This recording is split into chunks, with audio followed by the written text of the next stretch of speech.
Hello, everyone, and thank you for joining us on the podcast today. We're with DJ Birtwell, who is the CEO of Electrify Expo. We're at their last event of the year here in Austin. How are you doing today, DJ? Doing great. What a way to wrap up the season here at the F1 track at Coda. I mean, there's no better place to go ahead and experience EVs. So it's the awesome part is you actually get to take these cars out onto the track and work with them. So pretty cool event. So tell us a little bit how you got initially involved with Electrify. I'm a car guy, Mm-hmm. and I always felt like if you couldn't hear it or smell it, you'll never get me behind the wheel of it. Mm-hmm. It's just how I kind of live my life. I kind of grew up building and tweaking, customizing cars. Mm-hmm.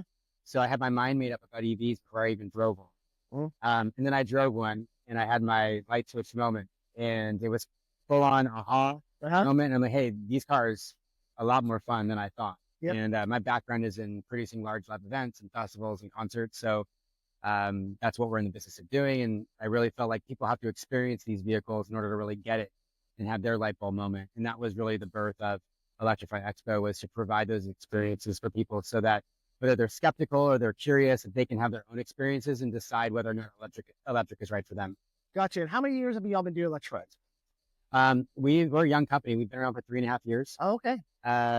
This is our 23rd event, though. Yep. So we produced quite a few of these.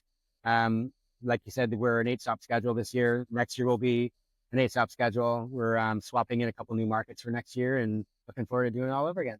Cool. So what is an event like this? What's one of the hardest things to plan for an event like this?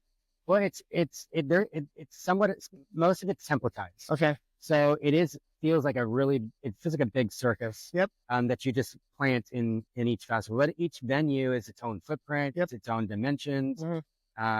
There's weather, there's all types of different elements to it.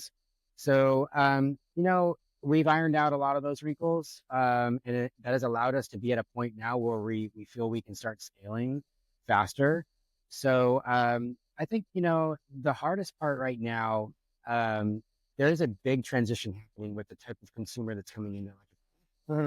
So in the first couple of years of our business, it was primarily people who were environmentally minded, and it was more of a climate play for them to come in and experience an EV. Mm-hmm. They had their mind made up about EVs. They could talk shop about EVs. And over the past 12 months, 18 months, that's changed. Mm-hmm. And now what we're seeing are more general mainstream Americans who are EV curious and who can't talk shop. Yep. And they're wanting to know if this electric thing is right for them. So you can't figure out if electric is right for you by watching a TV ad or reading a print ad or even going to a traditional auto show. Mm-hmm. Because looking at a vehicle behind a velvet rope or experiencing an EV in the basement of a convention center doesn't really pay off the thrill factor and the hype that we've all heard about EVs. Yeah. So these experiences at Electrify Expo are really key in making sure that we do deliver on the fun factor and the thrill factor. And so that's what we do here. We're not here to tell people to go electric. Yep. What we do is we just provide the experiences and let them determine whether or not electric is right for them. Yep. And I think that's it. I think that's very key. It's just exposing people to and saying this is what it's about. Get in a car, drive it, take it 60 miles an hour around an F1 4-wheeler. An F1 track is pretty cool. So are all your events usually at tracks, or are they kind of spread around at other locations beside tracks? This is unique. This is our only motorsports facility that we produce a festival at. Oh, cool. So the other facilities are like State Farm Stadium, which is an NFL stadium. We're at coliseums and arenas. Typically we're taking about 1 million square feet of some sort of outdoor lot space. Yep. And we're turning it into this kind of South by Southwest meets CES. Yep. It's all for attendees and consumers. And we bring food and music and the vibe, and we allow people to come on and have a great time. Yeah, one of the cool things is it is a family affair.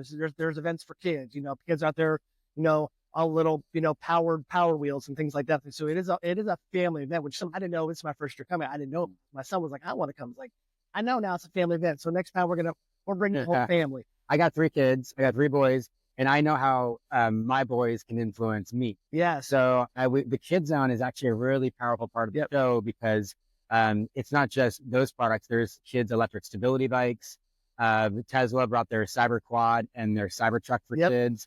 There's electric go-karts, all types of electric toys for those kids. They're having a good time in electric.